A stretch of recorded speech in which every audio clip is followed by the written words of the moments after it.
Cold War between the superpowers of the Soviet Union and the US led to a competition on many fronts besides the military field. The US set up the economic and financial playground already at the end of the Second World War in 1944 when creating the International Monetary Fund and the World Bank.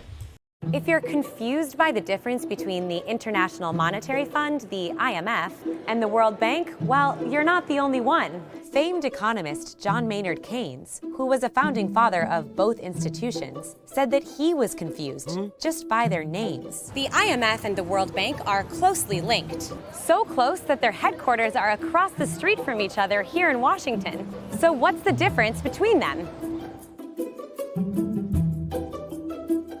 It all started at this hotel in New Hampshire in July 1944, where 44 countries gathered for the Bretton Woods Conference. The goal of the conference was to agree on a new framework for the international monetary system, which is the rules and institutions that keep the global economy running smoothly. After World War II, most people agreed that the old system had failed. It had seen the Great Depression, unfair trade policies, and unstable currencies.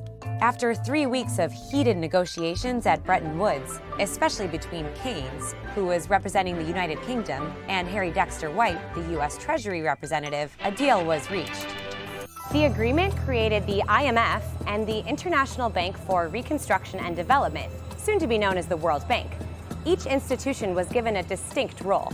The IMF's job was to oversee a system of fixed exchange rates, which tied the value of a country's currency to the US dollar, which was pegged to gold. The main purpose of this was to make sure exchange rates stayed stable to encourage global trade. The IMF was also tasked with providing short-term loans to countries struggling to pay their debts. Meanwhile, the main goal of the World Bank was to give financial assistance to countries, mainly in Europe, that needed to rebuild after the war. The roles of both the IMF and the World Bank have changed a lot since the days of Bretton Woods. President Nixon unpegged the US dollar from gold in 1971, essentially dissolving the fixed exchange rate system that the IMF oversaw. Since then, the IMF has taken on a bigger role fighting financial crises around the world. It keeps tabs on the global economy and puts economic policies in place in member countries. The World Bank focuses its efforts on development and reducing poverty. It provides funding and resources in projects in some of the poorest countries in the world. Both institutions include 189 member countries, but the IMF has around 2,700 employees, compared to the World Bank staff of 10,000. The IMF is funded mainly by quotas, basically subscription fees from member countries. It receives around $675 billion in quotas, with the US, Japan, China, and Germany contributing the most. The World Bank is financed mostly by issuing bonds to global investors. The group's lending commitments reached nearly $59 billion in fiscal year 2017. The IMF has committed $160 billion under its current lending arrangements. Today, the IMF's biggest borrowers include Greece, Ukraine, Portugal, and Pakistan. The places where the World Bank is running the most projects are in Africa and East Asia. One thing the IMF and the World Bank have in common is that they both have some opponents. Critics point to the conditions attached to their loans, saying they don't always address the specific economic issues within a country. The IMF has come under fire for continuing to bail out Greece, even as the country has failed to clean up its finances. Human rights groups have criticized the World Bank for ignoring the environmental and social impacts of some of its projects in countries like Ethiopia or Myanmar. But the IMF and the World Bank say they promote global economic stability. They make countries less vulnerable to crises, promote higher living standards, and provide vital help to countries that need it. So Bretton Woods led to 3 financial setups. First, the World Bank for investing in projects to develop a country. Second, IMF, a lender of last resort for countries to evade bankruptcies. And third, the system of currencies being bind to the dollar, which on its turn is bind to gold, better known as the gold standard, making the dollar the world currency. In order to develop your country, you need to trade your national resources in dollars. In order to build an industry or infrastructure, you need loans from the World Bank if you don't have enough resources to sell. And if you are in financial trouble, you need a bailout by the IMF. The US controls both the IMF and the World Bank, as it is biggest shareholder together with its Western allies. The US has always provided the World Bank president and Europe the IMF president, and therefore controlling who is getting the loans and setting the conditions. In 1971, President Richard Nixon disconnected the dollar from gold and they replaced this by the petrodollar in a deal with Saudi Arabia, meaning oil could only be bought and sold in US dollars, therefore extending the status of the dollar as the world currency. You know this as the US dollar. It's the official currency of the United States and its territories, but also some other countries use it as their official currency too. In fact, the US dollar has become the world's reserve currency. So how exactly did this become so powerful? More than $1.8 trillion of US currency is now in circulation around the world. And it's believed that 2/3 of $100 bills and nearly half of $50 bills are held outside the US. In fact, the US dollar is the de facto global currency, meaning it's kept by many governments in reserves and that most people and companies trust it for international trade. Even as the coronavirus pandemic wreaked havoc across global markets, wiping out trillions of dollars worth of assets, the US dollar was unaffected by the turmoil. At one point, it soared 4% against a basket of major currencies, namely the euro, pound, yen, Canadian dollar, Swiss franc, and Swedish krona. So why did we see this spike in the value of the US dollar? The dollar is strong because the U.S. economy and because people want to hold dollars and the safety of the U.S. dollar. In times of uncertainty, investors flee to what's known as safe havens, investments expected to hold their value during market turbulence. And you guessed it, the US currency is seen as such. Why? Well, it hails from the world's largest economy, the United States, which is generally politically and economically stable. And while you can be pretty sure that the US dollar's value will fluctuate, it probably won't plunge the way the Turkish lira or Argentinian peso have. All of that demand for the dollar can cause shortages during times of economic crisis, which only exacerbates the larger problem. America's central bank, the Federal Reserve, is responsible for issuing the currency and takes extra measures to prevent a squeeze when there's a rush for the greenback. For example, during the financial and coronavirus crises, it set up a number of swap lines with other major central banks, making sure there is enough money available for investment and spending. This helps stabilize currency markets when the desire for the US dollar surges. So how exactly did the US dollar become a major currency reserve of the world? Well, for a long time, developed economies tied their currencies to gold. However, during the First World War, many of these countries abandoned this gold standard and started paying their military expenses with paper money instead. And eventually, the US dollar, which was still tied to gold, overtook the British pound to become the world's leading reserve currency. During World War II, the United States sold weapons and supplies to many of its allies and collected its payments in gold. By 1947, the US had accumulated 70% of the world's gold reserves, leaving other nations with a huge disadvantage. To try to remedy this and other financial matters, 44 Allied countries met in Bretton Woods, New Hampshire in 1944. There, they decided that the world's currencies would be pegged to the US dollar, which was in turn linked to gold. As central banks began to build the reserves over time, these dollars were redeemed for gold, dwindling the US's stockpile and igniting concerns about the stability of the US dollar. In 1971, US President Richard Nixon shocked the world when he delinked the dollar from gold. From there, free-floating exchange rates were born, meaning exchange rates were no longer fixed to gold and were determined by market forces instead. Despite periods of market volatility and the inflation that followed, the US dollar has remained the world's reserve currency. Its sheer volume and America's efficient banking system made the notes more convenient and cheaper to trade than other currencies. Today, the vast majority of foreign exchange transactions are done in US dollars, with no other currencies coming anywhere near that. In recent decades, the US has even been accused of quote-unquote weaponizing its currency for strategic and geopolitical influence. One example cited by critics was the Trump administration's sanctions on North Korea and Iran, which included forbidding them from using the dollar in trade. Some economies are so reliant on the American notes that they're even commonly used in day-to-day transactions. At ATMs in Cambodia, you can even withdraw the greenback from machines.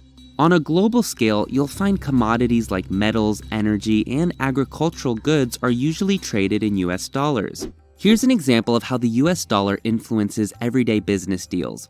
Let's say a jewelry company in India wants to sell its products to a Canadian department store. If the Canadian retailer tries to pay in Canadian dollars, the Indian jeweler is likely to say, "I don't know how much this is worth, and I certainly can't use it in India."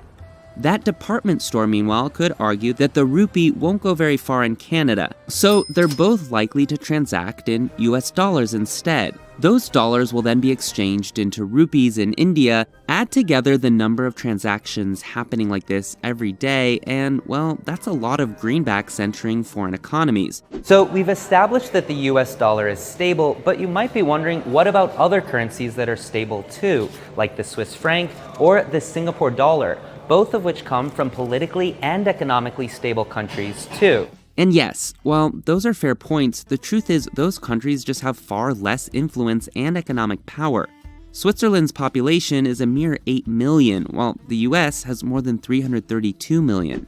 Just look at central banks' foreign exchange reserves worldwide. While the majority of currency reserves are made up of US dollars, the euro makes up nearly 21%, the Japanese yen makes up nearly 6%, and the pound sterling makes up nearly 5%. So could any of these other currencies give the dollar a run for its money? For years, there have been calls for an alternative reserve currency, ranging from countries like China and Russia to intergovernmental organizations like the United Nations. In recent years, some central banks have added the Chinese yuan to their reserves. The cloud of US sanctions has also prompted a desire for some countries to bypass dollar-denominated trading. In 2018, Germany's foreign minister wrote in an op-ed that it is essential that we strengthen European autonomy by establishing payment channels independent of the US. And some are hoping the world's future reserve currency won't be tied to a national government at all. They see cryptocurrencies such as Bitcoin eventually overthrowing the dollar.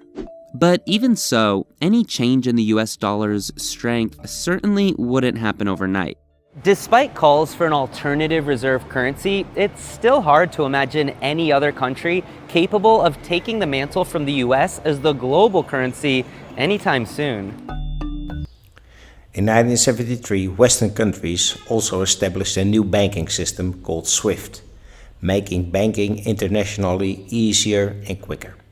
The SWIFT organization headquarters is based in Brussels, but the information centers are based in the US, the Netherlands, and in Switzerland. SWIFT is overseen by the G10 central banks as well as the European Central Bank. Controlling SWIFT is controlling banking and international trade. At this moment, North Korea, Iran, and Russia are hard hit by a SWIFT blockade, declared enemies of the US and the Western allies. Let's look back in history about how the US used the World Bank and the IMF to influence politics. In March 1966, the World Bank and the IMF, two of the world's biggest financial institutions, supported a coup in Indonesia that replaced the country's first president, Sukarno, with a narcissistic dictator called Suharto. Backed by the United States and the United Kingdom, Suharto took power and his regime became one of the most corrupt and bloody periods in Indonesia's modern history. What followed was a ruthless massacre that left over 500,000 civilians dead, and after ruling for 31 continuous years, he left his office with a staggering net worth of $38 billion of corrupt money straight out of the World Bank's coffers. Here you see how the game was played in Chile or Brazil. No World Bank loans for democratically elected socialist President Salvador Allende, but yes for the dictator Pinochet. The same earlier in Brazil. Let's hear from an insider on how it works.